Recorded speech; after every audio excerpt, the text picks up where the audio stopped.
The world first met Ronda Rousey as a storm, loud, fearless, and impossible to ignore. But storms are not born overnight. They gather slowly, shaped by pressure, silence, and unseen forces. And Ronda's story began not with noise, but with struggle. She entered the world on February 1st, 1987 in Riverside, California, under conditions that could have defined her limits before she even took her first breath.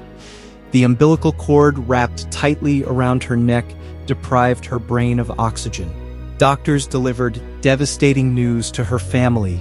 She might suffer permanent damage. Speech could be difficult, learning could be delayed, her future uncertain.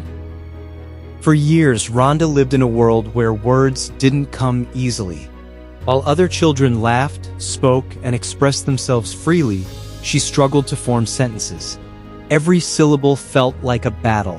Her family refused to accept defeat. They moved to North Dakota in search of better therapy, determined to give her a chance at a normal life. But normal was never going to define Ronda Rousey. Because even in silence, something was building inside her. A pressure, a frustration, a hunger to be understood. And then, life dealt her a blow that no child should have to endure. At just 8 years old, she lost her father. Ron Rousey had been a strong guiding presence, but a severe back injury followed by a degenerative condition left him in constant pain. Facing a life he felt he could no longer live, he made a heartbreaking decision to end it. The loss was sudden, confusing, and deeply scarring. For young Ronda, it created a void, but also a realization. Life could be brutally unfair, and survival required strength. Her mother, Anne Maria DeMars, refused to let that pain destroy her daughter. Instead, she channeled it. Anne Maria wasn't just any mother. She was a world champion judoka, the first American to achieve that honor. She understood discipline, sacrifice, and mental toughness at the highest level, and she raised Ronda with those same expectations. There was no room for excuses. Training began early, and it was relentless. Judo became Ronda's outlet, her language, her identity. Where words failed her, movement spoke. Where emotions overwhelmed her, technique grounded her. Every throw, every grip, every fall was a lesson, not just in fighting, but in control. And Anne Maria was unforgiving. If Ronda made mistakes, she heard about it. If she showed weakness, she was pushed harder. Love, in that household, came through preparation, through toughness, through the belief that the world would not be kind, and she had to be stronger than it. By her teenage years, Ronda was no longer just a student. She was a competitor. Traveling across the world, she faced opponents who had been training their entire lives. Many underestimated her. Some dismissed her entirely. They didn't understand what she carried into every match. Pain, loss, silence, determination. At 17, she qualified for the 2004 Olympics in Athens, becoming one of the youngest judokas in the competition. It was a massive achievement, but it wasn't enough for her. She didn't go there to participate, she went there to win. And when she didn't medal, it stayed with her. Failure wasn't just a result, it was something she felt deeply, something that lingered long after the matches ended. But Ronda didn't walk away. She came back stronger. 4 years later, at the 2008 Olympics in Beijing, everything came together. The years of brutal training, the emotional scars, the relentless drive, it all led to this moment. She fought with intensity that bordered on ferocity. And when it was over, Ronda Rousey stood on the podium with a bronze medal, becoming the first American woman to win an Olympic medal in judo. It should have been the peak of her journey. Instead, it felt like falling off a cliff. Because when the Olympics ended, so did the structure of her life. No more training camps, no more clear goals, no more identity tied to competition. Ronda found herself adrift. She struggled financially, working as a bartender, even sleeping in her car at times. The world that once celebrated her didn't have a place for her anymore. The medal didn't pay bills. The glory didn't provide direction. For the first time in years, she was lost. But sometimes, losing everything forces you to discover who you really are. That discovery came in an unexpected form: mixed martial arts. At the time, women's MMA was barely recognized. It lacked visibility, respect, and opportunity. But the moment Ronda stepped into that world, something shifted. She wasn't just good. She was terrifying. Her judo background gave her a unique advantage. Once she got her hands on an opponent, the fight was often over. Her signature armbar became her weapon. Fast, precise, and almost inevitable. Fight after fight ended the same way. Quick, decisive, dominant. Soon, Strikeforce took notice.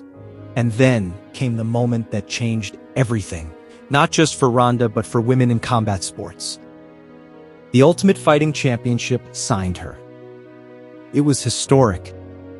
When she faced Liz Carmouche in 2013, it wasn't just a fight, it was the first women's bout in UFC history. The spotlight was intense, the expectations were massive, and Ronda delivered. She won via armbar, her signature move, proving that women's MMA didn't just belong, it could headline.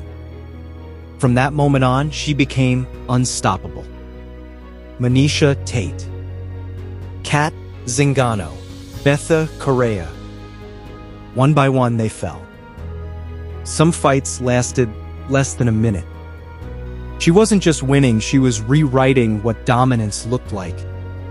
Ronda Rousey became the face of the UFC, a global superstar. She appeared in movies, on talk shows, on magazine covers. She wasn't just a fighter anymore.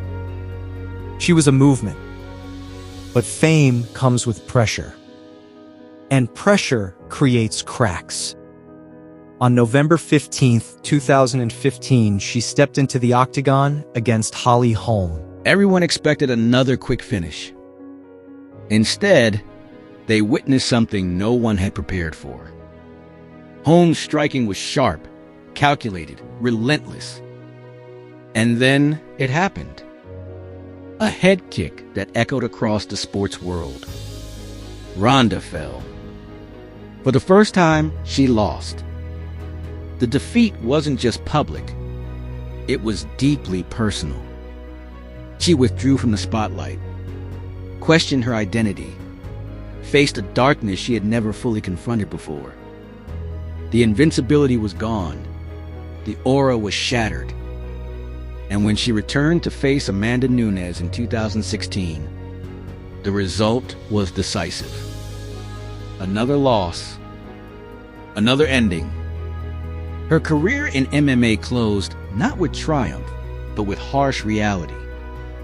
But endings can be beginnings in disguise. In 2018, Ronda stepped into a new world, professional wrestling.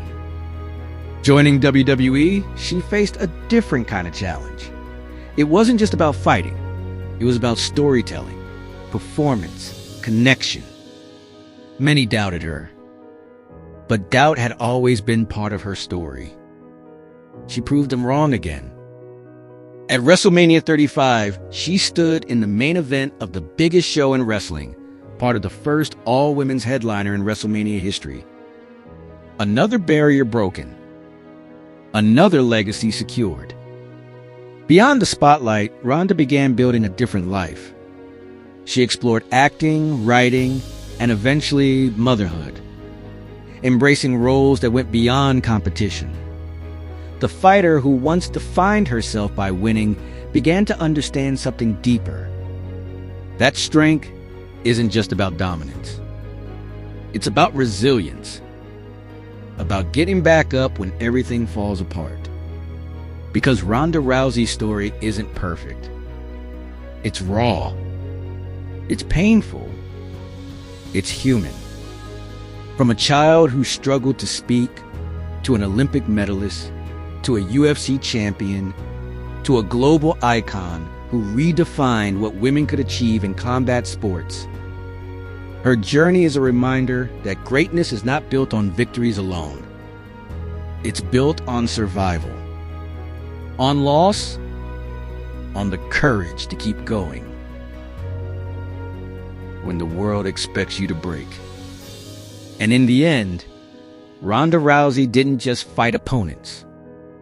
She fought herself. And that was her greatest battle of all.